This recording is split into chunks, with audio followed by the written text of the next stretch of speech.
ఈరోజు ఇక్కడ ఉన్న మిమ్మల్ని అడుగుతున్నానండి, దేవుడు నా జీవితంలో కార్యం జరిగించాలి అనే ఆశ మీ జీవితంలో ఉన్నవారు ఉంటే ఒకసారి బిగ్గరగా హల్లెలూయా చెప్తారా?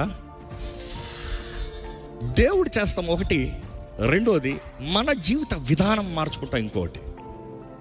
నేను విశ్వాసంలో ఎదుగుతాం ప్రారంభించిన తర్వాత నేను అధికంగా నేర్చుకుంది, రక్షించబడతాం సులభమే. ఒక వ్యక్తి రక్షించబడతాం ఒక రోజులో చేసే నిర్ణయం, ఒక పూటలో చేసే నిర్ణయం అనేక సార్లు ఒక ఉద్యోగ సభలో లేకపోతే ఒక దేవుని ఆత్మ కడిగిన మీటింగ్లో మనుషులు వారి జీవితాన్ని దేవునికి సమర్పిస్తాం, కామన్. కానీ రక్షించబడిన వారు ఎంతమంది రక్షణ పొందినట్లుగా జీవిస్తున్నారు, రక్షించబడినట్లుగా వారి జీవిత విధానం ఉంది. అనేక మంది దిగజారిపిన స్థితిలోకి వెళ్ళిపోతాం చూస్తాం. కారణం ఏంటంటే వారి మనసు మారకపోతాం. నువ్వు రక్షించబడినప్పుడు నీ ఆత్మ యేసుప్రభు సొత్తు అవుతుంది, నీ దేహము పరిశుద్ధాత్మ ఆలయం అవుతుంది. కానీ నీ మనసు నీ చేతిలోనే ఉంది. మీ మనసులో చేసే నిర్ణయాలను బట్టే మీ జీవితం ఉంది.